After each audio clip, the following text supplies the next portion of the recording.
So what I was hoping for today's conversation is it would be wonderful to be able to ask you some questions where you can speak through me to my students. My work in education is about rehumanizing the learning process. And I noticed in your book, in Biology of Love, that you're really talking about creating the atmosphere in which intelligence flourishes and discernment flourishes, and our capacity to see more happens in a context of trust, intimacy, and cooperation. So I love your ideas. I mean, to me, your work has been really important in my life as I begin to understand it. You're giving me a foundation to stand on for the work that I do. And for that, Thank you very much. Very grateful.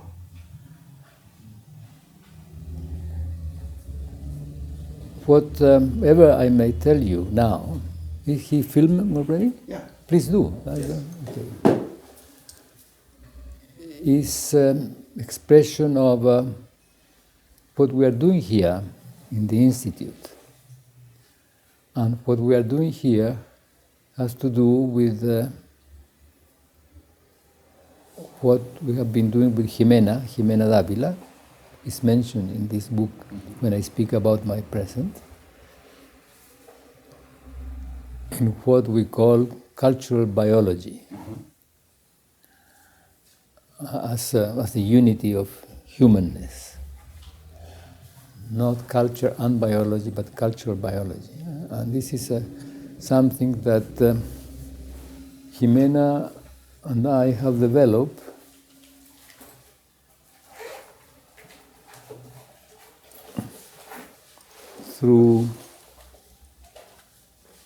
essentially through the work of her in something that she calls liberating conversations. And I'm going to tell a little bit about this so that you have the background of whatever I may say. ¿Tenemos por ahí algún libro del habitar humano? ¿Sí? Claro, para que se lo demos, aunque sea en español.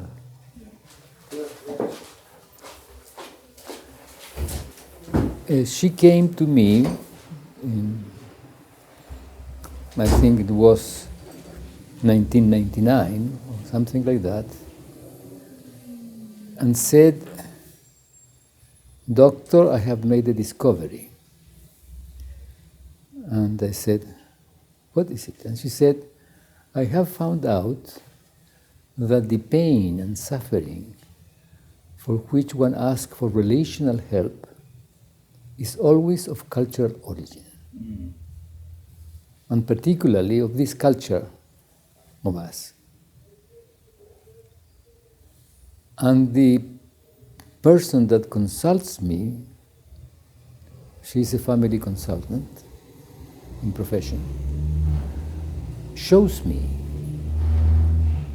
the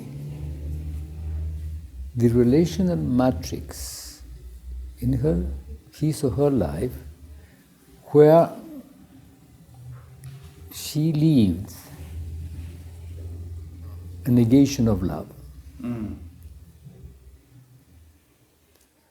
And as we talk, I talk, she said, with these people that consults me, the person shows me also the relational matrix through which one can go out of this pain. Now, the interesting thing that she was not speaking about an event,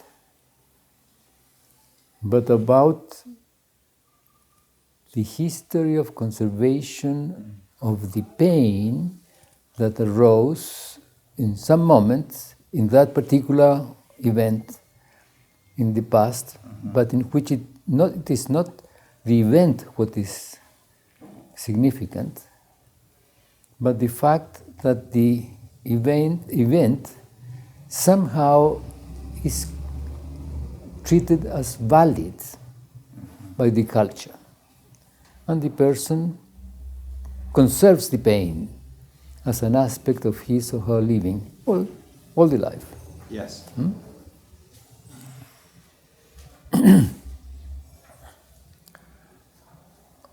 And one can come out of that only through the recovery of self-love and self-respect.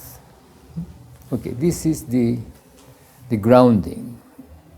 When she said this, I said, oh, this is very interesting, because this is very different from what psychologists say, from Freud says, for example, whose attention is centered on the event, and she is attending to the dynamic of conservation of the pain such that it is always in the present of the living. Okay. And in this process, for me, it was very interesting, because I have spoken as a biologist in what I have written. And humanness is there. And humanness is there because I studied medicine, so I was, in a way, a biologist of humanness. I understood many aspects of the human process of development, humanness, and so on and so forth. But I had not, until I met Jimena, been faced with the actual human beings. If you see. And what she showed me, I mean, it's like opening a curtain and saying, look, I mean, there are actual human beings. Well, of course, it's not that I did not see actual human beings, but were not my concern. And so it's an opening, it's a new world that appears if you take this seriously, which I did. And we talk about it, and she said in her passion, the culture must be changed. We have to change the culture. And I said, we cannot change the culture, but the culture has to be changed through understanding. And through understanding, and we talk about it, the understanding of humanness. And so we created this institute, as Jimena says, to give a little push to this process. Yes.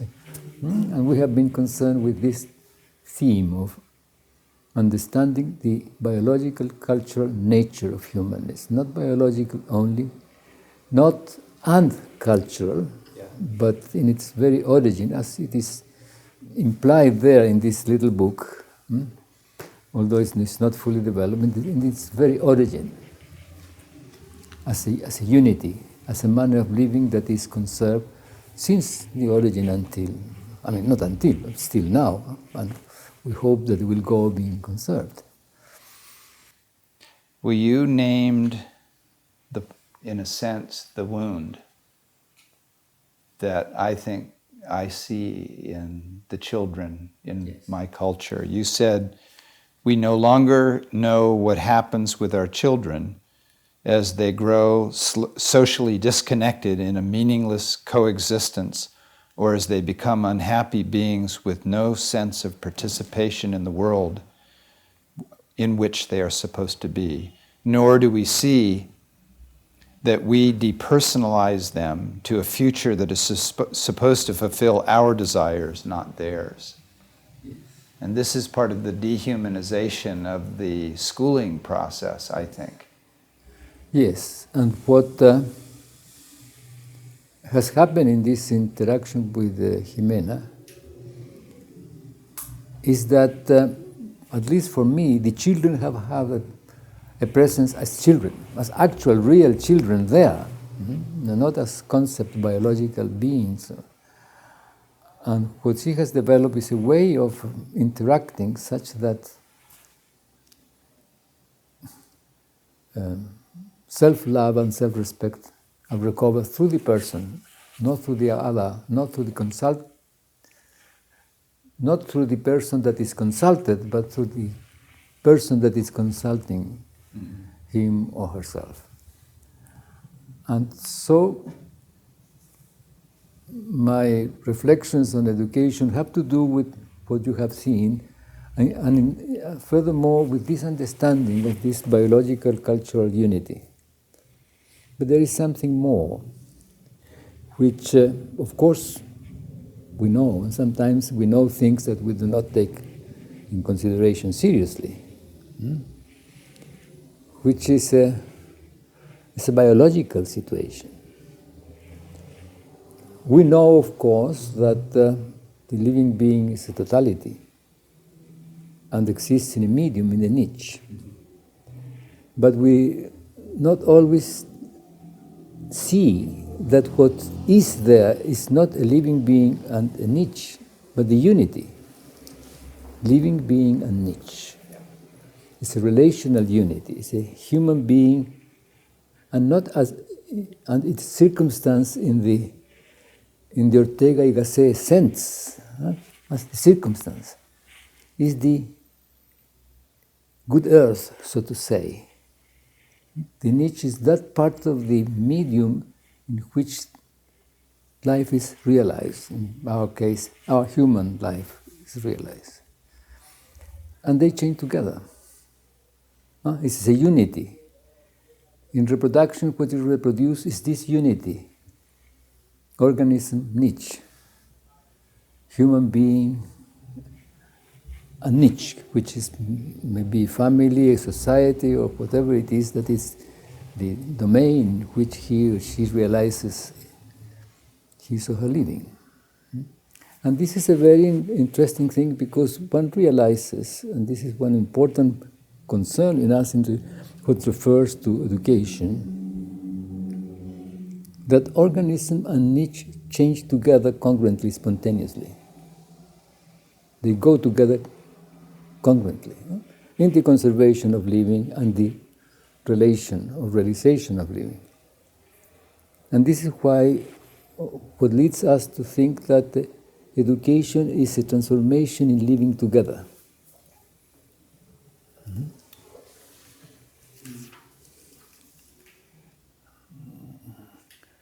It's not something that one gives to the child or to the young person. It's what occurs in living together, in which these young people and the adults with whom they are change together. So I'm wondering if you can help me see how that concept would apply. What I've done recently is I've created what I call the learning journey rubric. You know, rubric is how we measure and what we measure. And so I take my students on journeys. Like we went to South Africa, we went to India, we go to Washington, D.C., we went to Ecuador, someday maybe to Chile. So my sense was from reading your book that there are elements of this learning journey that are very consistent. And as I've been doing this and listening to my students, I become more and more convinced that the process of engaging on the journey connects them with their own humanity. Their learning is their learning. I have no control over it. I only create a context in which they can learn. And when they tell me what they've learned, I learn. Yeah. In this whole thing, in our reflections here, we have taken into consideration this biological fact that you cannot specify what the other person hears from what you say. And you have just said, their learning is their learning. And when they tell me what they learned, I understand something that is what I understand of what they tell me that they learned. But I do not know what they learned, but something will appear in their behavior. And this is what will happen in the return when it is back into the community. They will say, oh, you learn beautiful things because he fits in what I hear from him, and what we do together is wonderful, and we want to go on doing things together. But we never know what the other has found in himself or herself or thought and so on and so forth. So if this is so, then the real question is, what manner of living I shall say things that you think you know. I do not pretend to tell you things that you do not know, but telling what we think is to create a relational space in which the children can be themselves in trust that they are loving beings. Whatever situation they may be in the present, they are loving beings, not as a mythical essence, but as biological conditions. They are born loving beings. They are born in trust of finding the good earth. And the good earth is with some adult, human adult, female ideally, or male, that will receive them and cuddle them and then accompany them and not betray them. No? And this is implicit trust, and sometimes we betray. We betray very terribly the children. And so this journey is a path of living and conserving one's self-respect and self-love in the creation of a world with others. So, and hopefully the others are doing the same thing. And in your school I see that this is what you are doing. Create a space in which the children trust you in that you are a loving being with yourself as well as with them. So you are honest, you do not betray them, you listen to yourself and to them so that they can listen to you. And we think that what children want, and every human being wants, is others that they can respect. The children want adults that they can respect. And we all want somebody else that we can respect, because this is what will be our company. And I think that this quest is a quest for identity. How I'm going to be being a human being.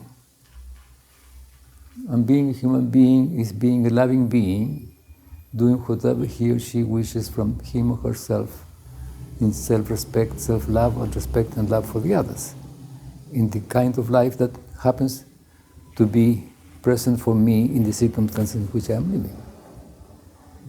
And I find that what you do with this schooling is very interesting in that sense. It's very powerful. It does that. This is why I think Peter Bloch's work is so important, because he's talking about changing the conversation, shifting the conversation. Yes, if we go a little bit more in this matter of the liberating conversation, the expression liberating comes from the other person, not from the person that is being consulted. Yes. It's the person that consults says, oh, thank you, I feel liberated, I feel lighter, or expressions like that. And what has happened there? Now, before saying that there is this aspect of theories, we human beings are creators of theories about anything.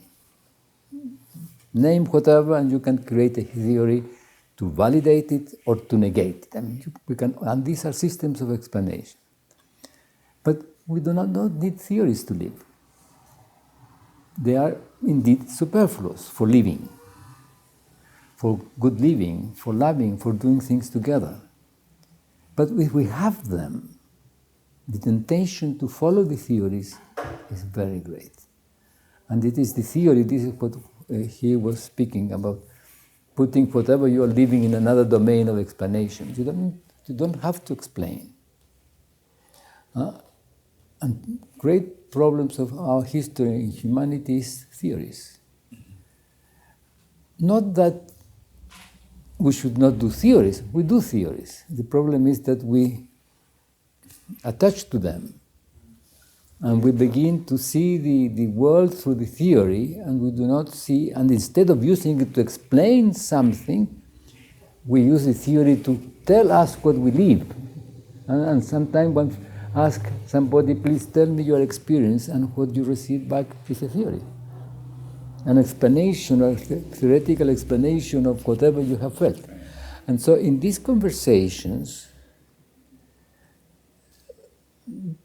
there is a conversation about what the person wants to talk. And if there is pain, the people want to talk about the pain. And the conversation goes into a reflection on how the pain came about.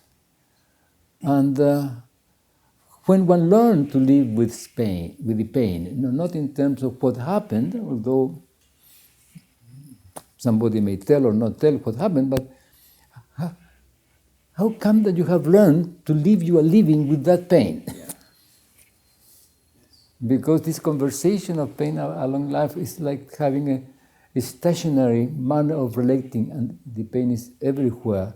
It's not that you live now, the pain that you live then. You live now, the pain that you live now, that you have been living every day since then, and has been present in whatever you have done, until you discover that that pain is cultural, has nothing to do with you. It's a negation, it's a cultural negation that negates your being, but your being is untouchable for that, because your being is what you do. So that's this social validation of what happened to you because you deserve to be negated or whatever it is not valid. And when you discover that, you discover it not through a theory, through realizing that it doesn't have to do with you. Yeah. So there's an awakening. It's an awakening. An awakening in the experience. And what happened with children is that we betrayed that fundamental trust. We say that the child is born in trust in the same way that the butterfly comes out of the cocoon. In trust. In trust of what? There will be for the butterfly flowers, nectar, or whatever it is for living, and for the child, a mother, a father, a family, adults around that will hold him or her and will not betray him. And this, as I hear, this is what I hear, these trips that you make are trips that you go with your students in a space in which you do things that they trust and so they can see. Yes. But at the same time, they trust you that you are not going to betray them, that you are not going to abandon them in the middle of the path, or something like that, psychically or physically or whatever way. And as they do that, they leave this trip, they are strengthened in their self-love, and they can begin to say yes or no from themselves, not from a theory, not from the expectations, not from what the other people may hear, and then they are back home. And that is to be back home. Yeah. And the coming back home, the return, is in some ways the hardest part of the journey. Yes, because correspond that you indeed can live in that. You are free of the theories, free of the opinions of others. Not that you become blind to theories or blind to the opinions of others, but you are free from the pressure. They do not guide what you do. You use them, the theory, if you wish, but the theory doesn't use you. So the experience produces a knowing. The experience produces a knowing of living. And the circumstances in which you live, whatever you live, if it is a loving circumstance, self-respect circumstances, trusting circumstances, produces the tranquility of that you can love yourself, and then the security that you can love yourself in any circumstance. So there's two things that I have realized in this on both ends. First is a precondition is a sense of safety. Yes. So I spend most of my time not on content, but on creating an atmosphere of trust. Yes. This is what you do, I think. I mean, I can listen to that. Because you listen to them. You did not speak about what they should learn or should do. You let them learn whatever may happen. So this is a trust. You trust them. And what do you trust? That they are loving beings. I mean, that they are intelligent, that they want to do the things well, that they want to be with others that respect them and that they respect. And the children want that. When the child says to the father or to the brother or to the mother or to the teacher, how do you do that? He's telling you everything. He's telling you that he's interested or she is interested, that he or she trusts you, that he is willing to acquire those abilities because are attractive to him or her and make sense to him or her.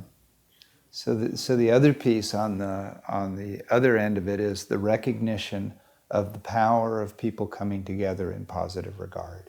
Yeah, but you don't need to speak about power. Well, perhaps that's not the right word, but No, but it's okay, but... It's the energy that is released or created when people come together in positive regard. Exactly, in trust. Yeah. So I see that through your work here, through and through. You're creating a biological explanation of why that is so, and that's why it's so exciting to me, is to get that kind of validation. Exactly, and at the same time, the explanation is something that opens your understanding and guides your doing in the understanding, but not in the description of the theory of what to do or what is. Yeah, it creates an opening. And I am a student to my students now. I finally have achieved that. It's taken me a long time. And all these threads rest on something else, which is that we are aware that we do not distinguish in the experience between what we call perception and illusion. We live everything that we live as valid in the moment that we live it. Every living being does that. Whatever he or she or it is living is valid in the moment in which it is lived. And so illusion and perception are not in themselves, are comparisons of experiences. So here's something that comes from that. When we talk about the psychic space, you talk about the psychic space. The awareness I'm coming to is how much emotion plays in that and how discredited in some ways emotion is. Yes. We say we are rational beings, but what we are is emotional beings that use reason to validate or negate their emotions. We have theories to justify the negation of love, but we do not need a theory to love.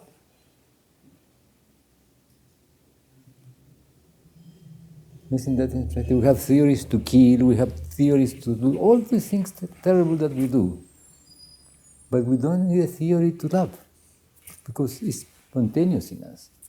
The seeing in other, I mean, our general question is, how come that we care for the other?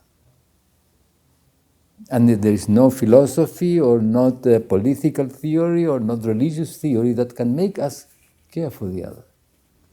We may accept this philosophical or political or religious theory for caring for the other because we care for the other.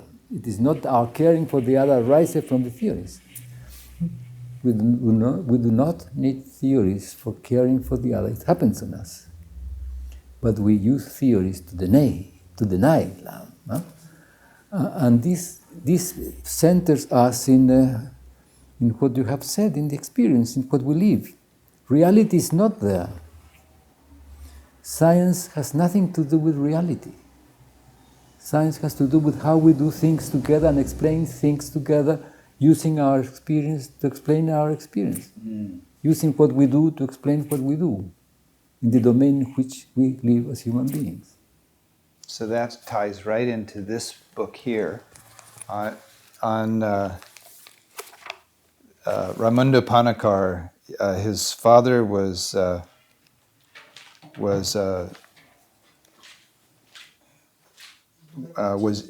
Indian. His mother was Spanish, and he is a Catholic priest. And this book has had a profound influence. But when he talks about the word vak, which is the sacred word, he talks about the sages. He said they sat in a circle to name the world into existence. Now he comes from, this is a patriarchal lineage, but vak, word, is feminine. And I thought that was interesting because you talked about language arose from the intimacy of a mother and a child. So essentially, language has a very feminine aspect. And so from the Vedic perspective, when they sat together and spoke the sacred word, it was the feminine that was being called into being. And through that dynamic, it said to name something for what it is to enter into a very intimate relationship with that thing. So language is based in some ways in intimacy. And that from that came community and friendship.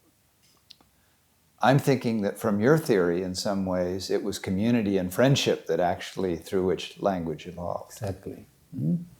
Because languaging is not an instrument to name things. It's a manner of living together, doing things, coordinating feelings, coordinating emotions, coordinating doings together. Whatever the doings of living together. And things arise in that way. They do not pre-exist. So through relationship and intimacy, in a sense, he's from a different perspective. I think he's saying the same thing, and that it takes, in a way, great acuity of mind to discover. It isn't named, to discover what things are. Exactly, and to discover that indeed we are generating the world that we live, not creating as somebody making a building, but generating the world as we live it. Yeah. Building the plane while we fly it. We are building the plane, we are not just flying, but we're going to fly, we go on building the plane. And when we fail and continue building the plane, it comes to an end. Would you say that in some ways Amina, when she came into the picture, essentially brought that feminine aspect into the dialogue or into the conversation in a profound way? I would say not that when she came to the picture. When she came and we met, the picture changed. It's not my picture with Jimena or not Jimena's picture with me. It's a new picture. Because it's a new understanding. This is something that we usually do not fully see, that any change of understanding is a change of world. If something new appears. It's not something that was there before. Biology, cultural biology, is an understanding of the biological cultural unity. It's not the union of culture and biology.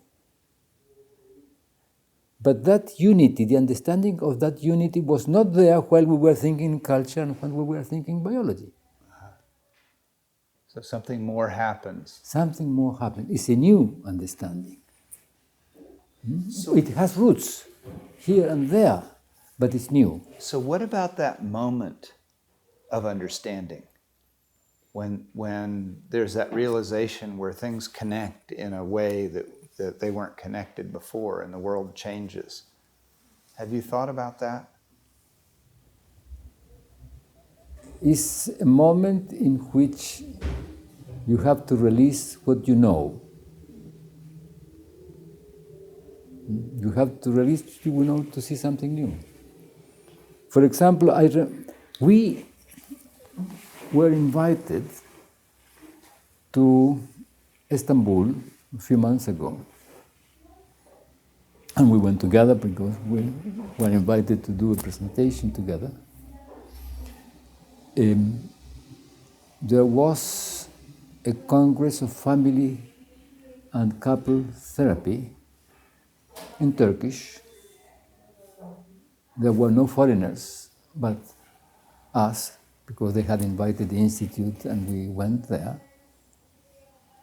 And we did not know Turkish, we spoke in Spanish, and they had translators for us.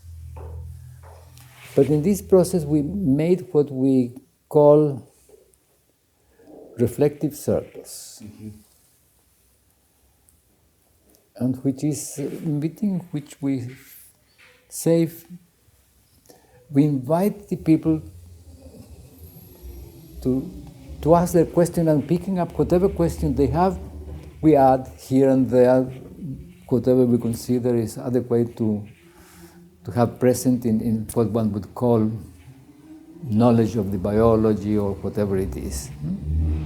But in this process, conversations take place in which reflection expands. And in some moment, suddenly you find yourself thinking different. Now, the president of the Congress, a psychiatrist,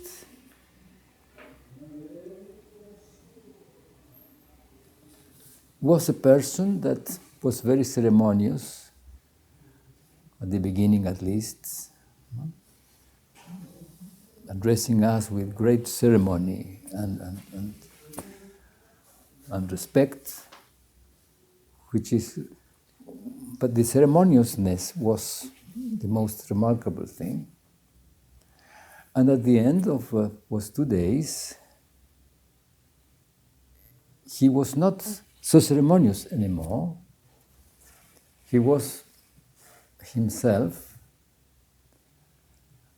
and went to Jimena and said, "Jimena, I love you," and embraced her. I mean, this would have been not dream at the beginning, although they are very friendly people. And then Jimena asked, "What has happened to you with these 2 days?" And he said, "I found myself doing this. What shall I do now?" And this means exactly, there was a shift in him, a change, in which he was finding himself in a new situation, in a new understanding, in which he had to invent what to do. But this was, what shall I do now, was not in despair, was in awe. Yeah. In awe for the understanding. Yeah. I remember, this is a little personal history, when I was studying color vision, because all my history begins, this part of my history begins when I was studying how do we see colors in the medical school in Santiago in the early 60s. And I was doing experiments with pigeons and trying to map the colors as I presented them in speaking about the spectral composition or the wavelength composition of the color that I presented. When I wanted to map it in my recordings in the retina and the brain to see how did the pigeon saw the colors. Or better than that, which was the correlation between the spectral composition, which was the color, in what I was saying, and the retinal activity. And then I realized that I could not make that correlation. And it was not a failure of mine. And this is the jump. I thought the question is not properly presented. Maybe the question is not how does the spectral composition of the color correlate with the activity of the retina or the brain. Perhaps the activity of the retina correlates with the name of the color. Exactly. I said to myself the same that you had just, I mean, what is this? And my colleague said that. But it turns out that in illusions, in situations that we call illusions, we give the same name to situations which from another perspective are different. From another perspective are different. different. For example, you go in the street and see a friend, John, excuse me, a mistake. Huh? But when you were saying John, you felt the joy, the pleasure of seeing John. And afterwards, you say, oh, it was a mistake, it was somebody else. But you call John to a situation in your living that from the perspective of whatever reflection you made afterwards, you said, no, it could not be John, it was an illusion.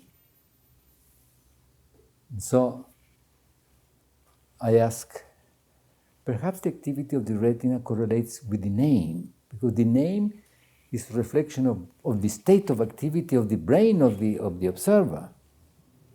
Because he's telling what is happening to him. John is telling what happens to me. He's not telling what is happening there. And this becomes apparent when you say, oh, excuse me, it's a mistake.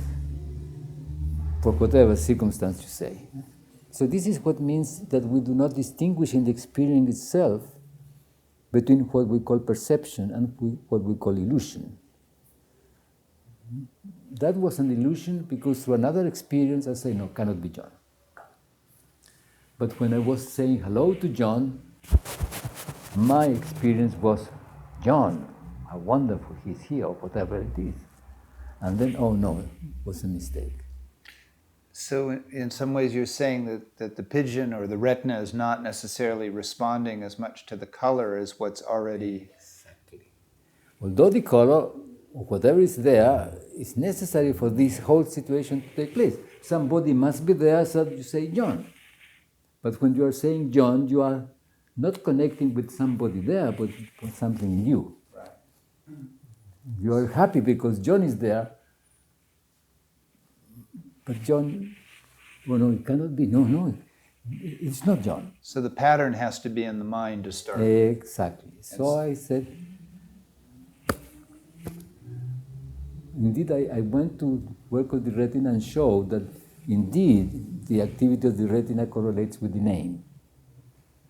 Accepting situations, we're treating in the same way situations to which we give the same name, although they have different spectral compositions. So the naming takes place in here, then? The naming reveals what happens to you. Wow. And what is happening to you is that you treat as John whatever situation you find which satisfies something in you. Okay. And then I did to myself something similar what this doctor in Istanbul did. My goodness, what am I going to do now? So I have a question, an important question for you, and you don't have to answer it, but I suspect that you have an internal transformation that has been taking place through this experience. Yes, it's an internal transformation. And I'm curious about how you would name that transformation, because it feels to me, and I got this from your emails, when we finally connected, I got this sense of unqualified welcoming. Yes. I felt that. Wonderful. I'm glad that you did, because this is what I wanted to happen. And I thought to myself, you're living your own unfolding in some important way. And it doubled my sense of excitement that I was going to get to meet you. Because I felt this sincerity of living what you were thinking rather than just talking what you were thinking. I'm glad that you did that. And this was an occasion. What shall I do now with the colors? But when we met with Jimena, something similar happened in terms of, how can I understand these facts that one is living continuously something that happened in the past, not that one is living the memory that one has been living all the time, conserving something, conserving a pain, completely unaware that one is conserving it. And why do you think we conserve the pain? I think this is a really important point. I think that we conserve the pain because we have accepted as valid the devaluation that we received in that negation of love. And we have accepted as valid for cultural circumstances. And the cultural circumstances are still there. For example, if a girl is abused, sexually abused, and she says to the mother, "Mother, my uncle has done this or that," and the mother says, "No, your uncle cannot have done that." So the culture is giving validity to the situation that caused her pain. And her life is transformed completely in terms of the devaluation of her own validity from then on. Yeah, so that's powerful.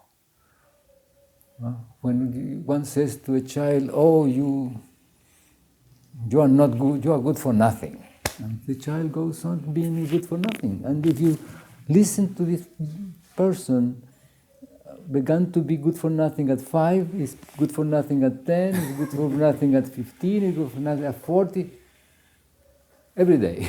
So they're conserving the pain. The devaluation. And this conservation, devaluation, conserves the pain. Because the pain is the accepting the validity of the devaluation. So when we have these conversations of liberation or transformation, then what we're doing is shifting our relationship in some way to that event. No, shifting our relationship with ourselves. This is what Jimena shows.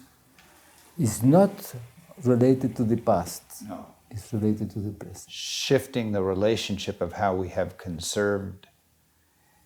Even without realizing that you have conserved, but suddenly you find you are not conserving it anymore. Yeah. Because you are respecting yourself. So there's something that happens automatically in that process. Exactly. And all these changes of understanding, this is why all these expressions, for example, like illumination, that understanding, that becoming aware, are so powerful, because you change of world and you enter in an entirely new domain. What I mean by entirely new domain is domain which cannot have been deduced from what was before. I could not have deduced from what I write here what happens with the biology understanding of the cultural biology. I can come to it, but not deduce. And how do I come to it? Changing domain. So this is a journey also. It's a journey also. It's not a negation of the past. I'm not saying the past is not valid or the understanding, but that understanding took me to this point. And now something else happened that have another expansion of my vision in which this, of course, is valid, but there is something new, entirely new. And we do not know this. One of the problems in science, for example, is the novelty. But novelty is appearing all the time.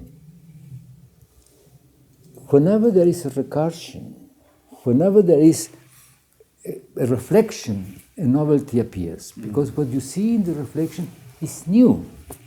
Now, if we think that there is a reality and what we are seeing is real, we will say, no, it was there before, it's only that you have seen it. But you cannot say that there was before anything, because you cannot distinguish in the experience between perception and illusion. You never know if what you are living is an illusion, or you are going to treat it as an illusion, or treat it as a perception. So in your living is entirely new, could not have been deduced from the past. But in the flow existence is always new. I love that. We did a retreat, a workshop at Mount Madonna one time called Harnessing Surprise. Yeah. So when we live this way, it's always new, there's always a surprise. It's always a surprise. And then, of course, this is one of the beautiful things of humanness. We can look at this from a broader perspective. And we can relate things which we speak as if they were logically related and not only correlations. So I wonder sometimes, do you know Brian Swim? He's a cosmologist. Yes. What I got from Brian was that here we are at the expanding front of 13.7 billion years of evolution. And I think about that, and I think how nature creates the conditions for life, and life creates the conditions for life at increasing levels of complexity, to the point where we became sentient and we could go, look at this, isn't this amazing? And it is like a wavefront. You drop this little stone and see the wave expanding. Where is the wavefront? There, in the wavefront. Now, if you look from several places, you can invent an origin through correlations. But the origin is not there. It's an invention, because you are in the wavefront, in the present, in a continuously changing present. I was so struck by that comment, the continuously changing present. That you can spend a lot of time reflecting on that. Thank you. Yeah, I mean, I was struck the language that you use in the book. There are things that you've named something or connected with something that kind of opens. There's an opening of the mind that takes place. And of course, it's all about correlations, Yes. So I find a lot in my experience that correlates with what you write about. And we're probably almost out of time. I know you have other things to do, but what does this cause in you as a state of sort of emotional being, emotional living? What would you say is the fruit in your own life of this journey of discovery that you've been on? What is the product?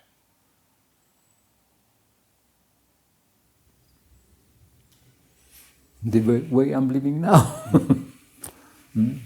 What would be the elements of what you're conserving at this point as your manner of living that are most operative?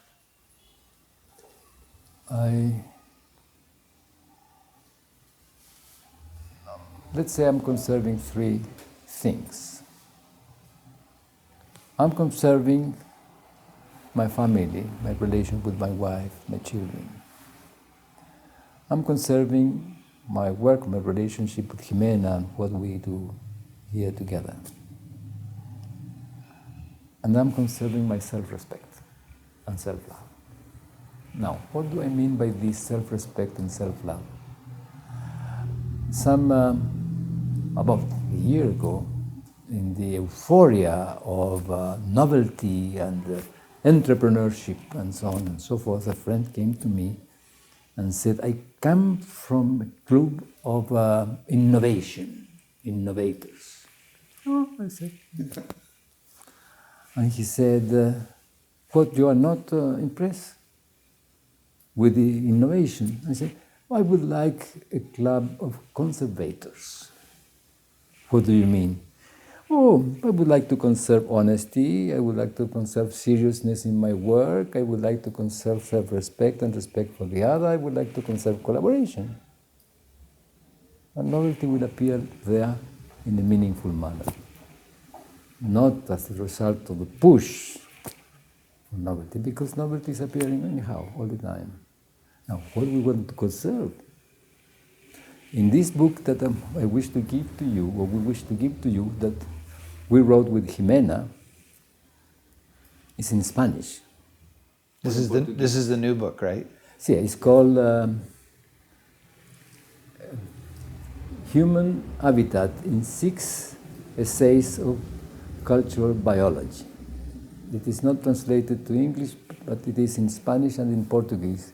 I can give you either of these two versions. And there we have an essay about what we call systemic laws.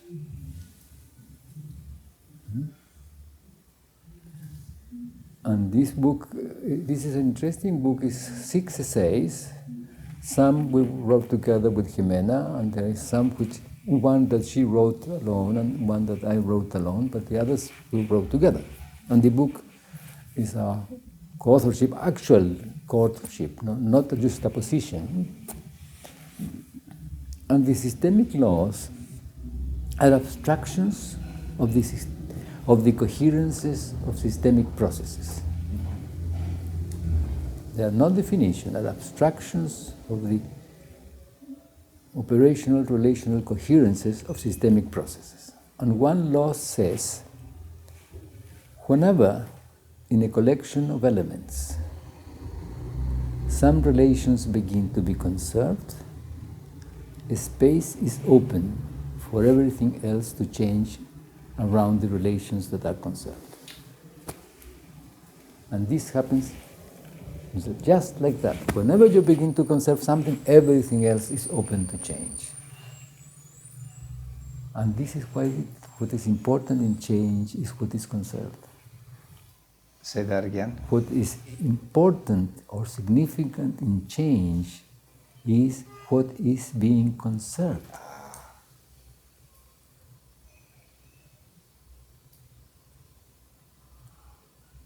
We want to change around what? Around what? What shall we conserve around which everything is going to be changed? So we have to notice the changes that are arising spontaneously in some ways in order to conserve them. If we wish to conserve them. Yeah. We want to realize what is there that is happening, do we wish to conserve it? For example, something that happens to all of us. Since we remember, we have been alive. Since you remember, you were a living child. And now you are a living adult. And what has been conserved, because you have changed. I imagine that when you were a child, you were not so tall, and you did not speak or speak very little. Or what has been, all these changes have taken place around what that has been conserved. And what has been conserved is living as a human being. But in this process, what the shape of your body, what you do, what you think has changed. But you have remained a human being conserved in this process. Because humanness is conserved. It's not something fixed. So we're conserving our identity of humanness. Exactly. And when we lose our identity of humanness, somebody will say, what happens to you? You are not the same. What has happened to you? This is, I would suggest, as you said, you were conserving self-respect and love, but I think there's also another kind of love that's being conserved at a broader level. Yes. So there might be a fourth. Might be a fourth. I experienced it, so I think you're conserving. One can do that. Yeah. But love is the central thing for seeing. Yes. So if I have to accept the legitimacy of, let's say, I will say I wish to conserve the attitude that allows me to see whatever happens, without expectation, without demands, without prejudices. And this is love. Well, I'm having a direct experience of that.